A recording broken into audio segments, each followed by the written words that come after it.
Buenas noches, ¿qué tal? ¿Cómo les va? Falta menos de un año para las elecciones de 2015 y los candidatos tratan de ir definiendo sus fórmulas. Mauricio Macri, el hombre que más creció en este año, preferiría que su compañera de fórmula sea, claro, Gabriela Michetti, una de las políticas de mejor imagen del país. Gabriela Michetti dice, y bueno, yo puedo ser jefa de gobierno de la ciudad de Buenos Aires. Casi seguro, entonces le gustaría estar ahí. Lo vamos a hablar con ella en un ratito, porque Gabriela Michetti está hoy acá. Si el macrismo pensara en decir, no, bueno, necesito hacer una alianza a nivel nacional y tengo que ir con otro partido, el que está más cerca de entonces completar esa fórmula es el radical Ernesto Sanz. Massa, otro que ya sabe, ahí no hay, igual que Macri, él es el candidato a presidente, pero ¿quién es el candidato a vice? A ver, hay dos. Uno, esas fórmulas capitalinas que tienen gente de mucho conocimiento, pero que uno dice, uy, los dos son de acá, es Roberto Labaña. Uno es Roberto Labaña, el otro es el radical Mestre de Córdoba. Entonces armás una fórmula federal y juegan los dos. Entre esos dos está el vice de Sergio Massa, dicen en su entorno. Pero al kirchnerismo, al Frente para la Victoria, al peronismo, le falta aún definir el candidato a presidente. Se va a definir en las PASO, se va a definir antes. A ver, en los últimos días, algunos sectores del kirchnerismo, algunas personas muy cercanas a Cristina Fernández dicen, bueno, ya está, el candidato es Daniel Scioli. ¿Y por qué? Y porque en las encuestas de las PASO, en las encuestas para una interna, tiene una diferencia enorme con el segundo, que es Florencio Randazzo, que al principio, cuando manifestó su intención de ser candidato a presidente, estaba bastante bien posicionado y después Scioli se alejó. La diferencia es demasiado grande como para pensar en este tiempo haya otro candidato. Eso dicen algunos sectores, otros preferirían que no fuera Scioli. Pero muy cerca de la presidenta dicen, bueno, ya está, es Scioli. Ya la presidenta sabe que va a haber Scioli, que va a ser Scioli. ¿Por qué? Y bueno, porque Scioli, después de esas pasos, si uno le pregunta a la gente cuántos votarían a Scioli ya candidato, supera un poquito, dicen, está entre el 30 y el 32%. Es bueno, y el kirchnerismo tendría que tratar de ganar en primera vuelta, tendría que llegar al 40 y sacar 10 de diferencia. ¿Puede Scioli construir esa diferencia? ¿Llegar al 40? Ahí hay mil opiniones. La mía es, debería mejorar mucho la situación económica para que cualquier candidato oficialista llegara a ese 40%. Sin embargo, la presidenta está contenta con las encuestas propias. ¿Sí? Mira, en estos días, y estos datos que te voy a dar acá, salieron en Clarín, en La Nación, son públicos. Por ejemplo, Hugo Gaime dice que el 42% de la sociedad aprueba la gestión de la presidenta. Alejandro Kattenberg dice que la presidenta sostiene una imagen positiva de arriba del 40%. Dice que se va moviendo entre el 40 y el 45. Federico Aurelio estima que Cristina Kirchner supera el 40% de aprobación. ¿Cuánto de eso? Primero, ¿cuánto de eso sería intención de voto? Sería voto si la presidenta fuera la candidata. No lo sabemos, es una encuesta. ¿Cuánto puede trasladarle a otro? ¿Cuánto se puede llevar Scioli? ¿Sí? ¿Todo? Y seguro que no. ¿Y por qué? Y bueno, porque va a haber personas que aprueban la gestión de este gobierno porque dicen, no, Scioli es otra cosa. Pero a la vez, Scioli es el candidato cercano a la presidenta que más posibilidades tiene de traer gente de afuera, de traer gente que no es kirchnerista. ¿Por qué? Y bueno, porque tiene ciertas diferenciaciones, ¿sí? Entonces, por un lado puede perder algo, pero, dicen cerca de la presidenta, es el que más puede ganar de los independientes, Daniel Scioli. A ver, de todas maneras, en las últimas semanas también podríamos sumar un dato, y es que el discurso de Scioli se kirchnerizó. ¿Por qué? Bueno, porque sus nuevos asesores de prensa le dicen, a ver, si la presidenta mantiene todavía ese núcleo duro tan fuerte, vos tenés que ganártelo a ese núcleo duro. Tenés que lograr la confianza de que todos los kirchneristas te voten a vos. Primero eso, y después mantenerlos independientes. Pero en el gobierno piensan que no va a lograr Scioli per se que todos los kirchneristas lo voten a él. Y ahí aparece la figura de Máximo Kirchner. Máximo Kirchner, que hoy es una persona importante, ¿sí? Un hombre de consulta de la presidenta, y que después del acto de Argentino Junior empezó a ser visto, yo diría que por ahora, por los sectores de poder, empezó a ser visto como un candidato de verdad, un tipo que se puede parar adelante de 40.000 personas y hablar así, empieza a ser tomado como un candidato.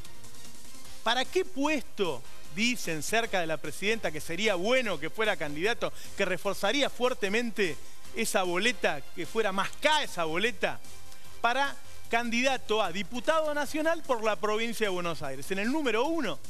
Y para que vaya en la boleta tiene que estar en el número 1. ¿Y qué tiene? Bueno, tiene el apellido Kirchner, tiene lo que mostró en Argentinos Juniors, que tendrá que seguir mostrándolo, tiene, hasta te diría, un parecido físico, un parecido de tono con ese presidente que se murió y al que le quedó una muy buena imagen en general en el país, incluso en sectores que hoy no votarían al kirchnerismo. Entonces, uno de los refuerzos en esa boleta en la que Scioli sería presidente, en este armado al que todavía le falta, pero que se habla todos los días, sería Máximo Kirchner como candidato a diputado. Esto en los últimos días está bastante fuerte. Ahora se lo vamos a preguntar al jefe de gabinete, a Jorge Capitaniz, entre muchas cosas que le vamos a preguntar a otro de los invitados que tenemos esta noche. A ver, ¿cómo se completa en esta ingeniería, la que todavía le falta, pero que es uno de los diseños que está trazando este que te cuento hoy, con el candidato a gobernador en la provincia de Buenos Aires? A ver, el que más mide es Randazzo, pero Randazzo quiere ser presidente, Randazzo va a ir a la interna para presidente. Entonces hay otro que está bien visto por la presidenta para ser candidato a gobernador y para formar parte de esa boleta, que es Diego Bossio. ¿Por qué Diego Bossio? Al que muchos incluso no conocen. ¿Por qué Diego Bossio? A ver, Diego Bossio es el jefe del ANSES. Diego Bossio es el que representa, ¿sí?, simboliza a esa cantidad de personas que lograron jubilarse y que antes no tenían la jubilación. No sé si se dieron cuenta que está saliendo mucho Diego Bossio. De alguna manera la presidenta le cedió protagonismo en todos los temas que tienen que ver con lo social, ¿sí? Es decir, uno lo ve a Bossio constantemente hablando de la nueva moratoria de jubilados. A ver, había hasta hace 10 años más o menos en un 40% de los hogares donde viven personas mayores se recibían 2 jubilaciones. Ahora en el 80% de los hogares se reciben 2 jubilaciones. Eso indudablemente debe haber mejorado la situación de los hogares donde viven jubilados. La asignación universal por hijo, ¿sí? También Bossio está todos los días, digamos, hablando de ese tema. El plan Progresar, el plan Procrear, es decir, toda esa contención social que armó el kirchnerismo, Bossio hoy está haciendo la cara de todo eso y seguramente tendrá que seguir trabajando en eso, pero la presidenta le cedió un lugar a quien administra realmente esos fondos, ¿sí?, para que empiece a hacer la cara visible de eso. Y ahora en las elecciones que se dieron en Brasil, de alguna manera se confirmó que eso puede ser una buena estrategia. ¿Y por qué? Y bueno, porque en Brasil, en todo el norte, en donde hay muchísimas familias que reciben ese plan familias, fue votado el Partido de los Trabajadores. Es decir, en el momento de votar a presidente, ¿sí?, la gente votó a ese gobierno que le dio una solución como esa. A ver, ¿qué se dice acerca de la presidenta también después del triunfo del PT, después del triunfo del Frente Amplio en Uruguay? Ningún presidente de estos de centroizquierda que entraron en los últimos 15 años perdió el poder en elecciones. Lo mantienen en Venezuela, en Bolivia, en Ecuador, en Brasil, en Uruguay y en Argentina. El único que se fue, no se fue por elecciones, sino por un golpe, que fue Lugo, en Paraguay, ¿sí? Ahora bien, todo esta es una arquitectura que arman algunos de los que rodean a la presidenta. ¿Puede, con esa fórmula, con Daniel Scioli, con Máximo Kirchner, con Diego Bossio, llegar al 40% y ganar en la primera vuelta? Vas a escuchar 1000 opiniones distintas. A mí me parece que cualquier candidato que represente a este gobierno tiene que llegar en una situación mejor de la que tenemos hoy. Hoy tenemos un país en recesión, hoy tenemos con esa recesión además una inflación alta, ¿sí? Esas son 2 condiciones que son piantavoto, digamos. Si llega el gobierno en esas condiciones, me da la impresión de que va a primar más el voto del cambio que el voto por la continuidad.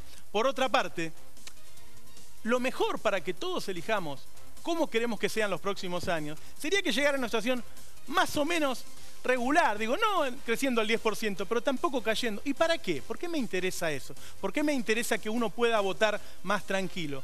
Porque vamos a estar eligiendo un proyecto de país. Vamos a estar eligiendo entre un proyecto de país que intenta, ¿sí?, tener una mejor distribución en un mundo en el que hoy no se lo está haciendo, y otros candidatos que uno no sabe si van a sostener ese tipo de contención, porque por lo menos en el pasado no hubo gobiernos que lo intentaran. Pero eso sirve, ese intento, esa vocación por una mejor distribución, en tanto y en cuanto después se vean los datos, en tanto y en cuanto tengas una economía pujante, tengas una economía con una menor inflación, que genere empleo, cosa que hoy no está sucediendo. De todas maneras, Macri, Massa y aparentemente Scioli con Máximo y con Bocio van a ser los candidatos. Pero te quiero recordar algo. La semana pasada te dije que íbamos a abrir un portal de noticias de política y economía, con la gente que trabajamos hace 10 años en televisión y con un montón de periodistas más que se iban a sumar.